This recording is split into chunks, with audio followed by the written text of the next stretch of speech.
എന്താ വെച്ചാൽ സുഖമല്ലായിരിക്കും.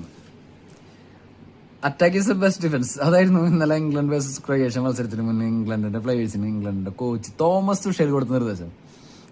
അതിനെ അനർത്ഥമാക്കും ഇതായിരുന്നു അവരുടെ ഗ്രൗണ്ടിലെ പെർഫോമൻസ്. ഒരു രക്ഷയില്ലെന്ന് വെച്ച് കഴിഞ്ഞാൽ ഒരു രക്ഷയില്ല, കിടിലൻ. എന്താ പറയാ, അങ്ങനെ ഇത്രയും നാള് കളിച്ച ഒരു ഇംഗ്ലണ്ട് ടീമിനല്ലായിരുന്നു ഇന്നലെ നമുക്ക് ഗ്രൗണ്ടിൽ കാണാനായിട്ട് പറ്റിയത്. അറ്റാക്കിന് ഇമ്പോർട്ടൻസ് കൊടുത്തിട്ട് എതിരാളികളെ എങ്ങനൊക്കെ ഡിഫൻസ് മോഡിലാക്കാം എന്നുള്ള ആ ഒരു സ്ട്രാറ്റജി ആയിരുന്നു നല്ല ഗ്രൗണ്ടിൽ നമുക്ക് കാണാനായിട്ട് പറ്റിയത്. ഒറ്റ വാക്കിൽ നമുക്ക് വേണമെങ്കിൽ ഇങ്ങനെ വിശേഷിപ്പിക്കാം: പരൽക്കൂട്ടത്തിനെ കണ്ട പരുന്തുംകൂട്ടം പോലെയെന്ന്.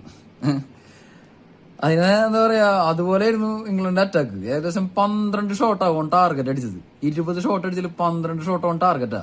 അതിൽ 4 ഗോൾ വന്നു. തിരിച്ച് ക്രൊയേഷ്യ നടത്തിയത് 11 ഷോട്ട് അടിച്ചതിൽ 5 ഷോട്ടാവും ടാർഗറ്റാ. അതിൽ 2 ഗോൾ ഒരു സ്കോർ ചെയ്തിട്ടാ. ഇംഗ്ലണ്ടിന് വേണ്ടിയിട്ട് 12ാമത്തെ മിനിറ്റില് ഹാരി കെയ്ൻ സ്കോർ ചെയ്യുന്നു പെനാൽറ്റി കൂടെ. നല്ല അടിപൊളി സുന്ദരനൊരു പെനാൽറ്റി. അത് കഴിഞ്ഞ് ക്രൊയേഷ്യ 36ാമത്തെ മിനിറ്റില് മാർട്ടിൻ ബത്തുനിയലും കൂടെ ഗോൾ മടക്കുക. 1-1.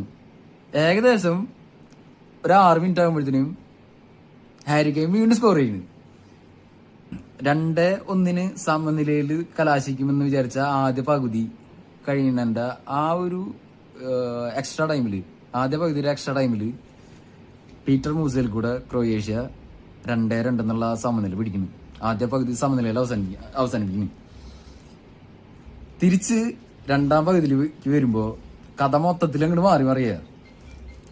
നമ്മുടെ ജൂഡ് ബെല്ലിംഗ്ഹാം ഒരു രക്ഷയില്ലാത്ത, എന്താ പറയാ, റയൽ മാഡ്രിഡിൽ എന്താണ് ബെല്ലിംഗ്ഹാം, അതിന്റെ ഒരു പതിപ്പ് എന്ന് വേണമെങ്കിൽ പറയാ. ജൂഡ് ബെല്ലിംഗ്ഹാം 47ാമത്തെ മിനിറ്റിൽ ഇംഗ്ലണ്ടിന് വേണ്ടിയിട്ട് 3ാമത്തെ ഗോൾ നേടുന്നു. കളി തീരാനായിട്ട് ഏകദേശം ഒരു 5 മിനിറ്റ് മുന്നുള്ളപ്പോ മാർക്കസ് റാഷ്ഫോർഡ് കോളം പൂർത്തിയാക്കി 4-2 എന്നുള്ള. ശരിക്കും പറഞ്ഞു കഴിഞ്ഞാല് ത്രില്ല് മാച്ച്. 2018 ഇംഗ്ലണ്ടിനേറ്റ ക്വാർട്ടർ ഫൈനലിൽ ഇംഗ്ലണ്ടിനേറ്റ ആ ഒരു പരാജയത്തിന് മധുര പ്രതികാരം എന്നോണം 4-2 ഇംഗ്ലണ്ട് കളി ചെയ്യുക.